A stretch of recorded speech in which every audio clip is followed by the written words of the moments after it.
Good evening and thank you for joining us for KREM 2 News 10 at 10, where we give you more news in less time. Let's get started. First up tonight, we are entering hour 4 of tonight's Spokane City Council meeting. It's an important one as members are tackling the city's first ever biennial budget. And it comes as the city is facing a $50 million budget deficit. KREM 2's Connor McAvoy brings us the latest from council chambers tonight. Tonight's City Council meeting is looking to potentially extend Spokane C.O.P.S, or Community-Oriented Policing Services, contract with the city in 2025. The organization is designed for the community to help in areas the public may not feel comfortable calling the police about. Since 1991, they've received $500,000 from the city each year, but it was announced that funding would go towards a request for proposals, or RFP. Their previous contract would have expired at the end of this month. Council is requesting Mayor Lisa Brown's administration to extend C.O.P.S services for the first 3 months of the new year. Now, this all comes as the city is facing a $50 million deficit. And right now, council members are currently in council chambers discussing the matter and will be voting on it later tonight. I'll have more details at 11. Connor McAvoy, KREM 2 News. Luigi Mangione, a person of interest in the killing of United Healthcare CEO Brian Thompson, is now charged with murder. The 26-year-old was taken into custody in Altoona, Pennsylvania today while he sat inside a McDonald's. CBS's Josh Sidorowicz has the latest from outside the courthouse. 26-year-old Luigi Mangione, a former prep school valedictorian and Ivy League engineer, arrived to court in Pennsylvania, handcuffed Monday night to face multiple charges. Police say he is a strong person of interest in the shooting death of United Healthcare CEO Brian Thompson. Justice will be delivered in this case. Mangione was picked up Monday morning at this McDonald's restaurant in Altoona, Pennsylvania, about 280 miles west of the murder scene in New York City, after he was recognized by an employee. Responding officers say Mangione was wearing a blue medical mask, sitting at a table with a laptop. My partner and I recognized him immediately. Officer Tyler Fry, a rookie on the job for just 6 months, made the arrest. He didn't even think twice about it. We knew that was our guy.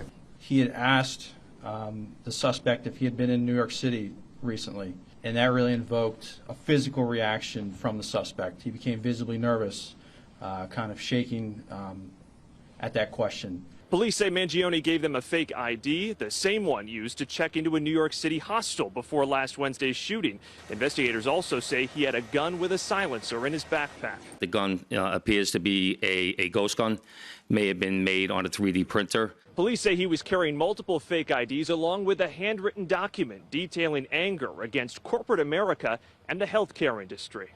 In some dark corners, this killer is being hailed as a hero. Hear me on this. He is no hero. The real hero in this story is the person who called 911 at McDonald's this morning. Police believe the gunman left New York City immediately after the shooting and then spent several days in Pennsylvania. Josh Sidorowicz, CBS News, Hollidaysburg, Pennsylvania. Today, an ex-Marine who put a homeless man into a deadly chokehold on the New York subway has been found not guilty. 26-year-old Daniel Penny walked out of the courtroom a free man after a jury found him not guilty of criminally negligent homicide. In 2023, video showed Penny choking Jordan Neely after he entered the train acting erratically and shouting threats. Last week, jurors deadlocked on the more serious charge of second-degree manslaughter and ultimately agreed to acquit on the lesser count of criminally negligent homicide. And now to our night beat with a quick look at today's top stories. A polygamous religious leader who kidnapped and sex-trafficked underage girls across state lines, including to Spokane, has been sentenced to 50 years in prison. 48-year-old Samuel Bateman admitted he took at least 10 girls as spiritual wives, the youngest just 9 years old. In 2022, the FBI rescued 8 underage girls from an Airbnb in Spokane. Today, a federal judge told Bateman, quote, "You should not have the opportunity to be free and never have the opportunity to be around young women." She continued, "You took them from their homes, from their families, and made them into sex slaves. You stripped them of their innocence and childhood." Bateman has also been ordered to pay restitution as much as $1 million per victim. Police arrested a suspect after an hours-long standoff in Spokane Valley. Police say it all stems from an assault and an attempted burglary in Spokane earlier in the day. Another person was also arrested. Officers were able to track that second suspect down to a mobile home park near North Adams Road off East Trent Avenue. Police made the arrest shortly before 5 o'clock tonight. And the Post Falls Library fully reopened after a pipe burst last January, causing nearly $1 million in damages. Staff has moved all of the library's contents back into the library. The grand opening happened today. Since the damage occurred, the Library Community Network has been navigating insurance claims and disposing of damaged items like books, but they have managed to replace most of the books and are ready to welcome the public back. It has been a process. Very hard work, very rewarding, very team building, but also at times emotional. So to be displaced for such a long time. And that was your Night Beat. To learn more about any of these stories, just head to our website. That's KREM.com.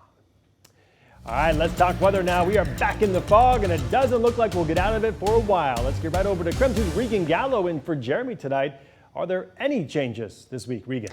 Mark, a little bit of changes. So we might have a chance of snow on Thursday. But first, let's talk about what's happening tonight and tomorrow. And that is cold, okay? Our weather is really just looking at low 30s and upper 20s, okay? So this is the metro area here. And right 30 in Deer Park, 32 Spokane Valley. We're really not moving much from that. And as we look into the next 12 hours, like I said, as you're getting your morning started, 6 a.m., it's still 31 degrees, so it's going to be cold. But like I said, as we get into Thursday, we have some of those precipitation chances tongue-tied tonight. And Thursday, we have a chance of snow in the evening, and that snow might linger through Friday and Saturday. No sticking, unfortunately, but it will be in the air. We might see some of those mild flurries. So kiddos, get excited. That's all I got for right now. Mark, I'm throwing it back to you. All right, Regan, thank you very much. Boeing has issued layoff notices to another 396 employees in Washington. The state's Employment Security Department received the notice today. The layoffs are impacting employees at the company's locations in Bremerton, Auburn, Everett, Joint Base Lewis-McChord, Kent, Puyallup, Renton, Seattle, and Tukwila. Their last day will be on February 21st. So far, there's been no word on layoffs at the Moses Lake facilities. These layoffs add to more than 2,000 Washington jobs that Boeing has cut so far this year. Boeing announced in October it would cut 10% of its workforce to align with the, quote, financial reality of the company. A decision is expected tomorrow in the state's lawsuit against Kroger's proposed grocery store merger. The trial over the proposed merger with Albertsons wrapped up last month. The state claims the deal will limit competition and lead to higher prices for shoppers. A King County Superior Court judge is expected to deliver his verdict at 1:30 tomorrow afternoon. The Federal Trade Commission has also sued to try to block the merger. There are new pushes to adopt gun safety rules in Washington next year. The Alliance for Gun Responsibility wants to create a permit-to-purchase system. To get a permit, people would need to apply in person, get fingerprinted, pass a safety class, and get a background check. That permit would last 5 years, but police would need to check each year to make sure holders are still eligible. And that was your KREM 2 News 10 at 10, where you get more news in less time.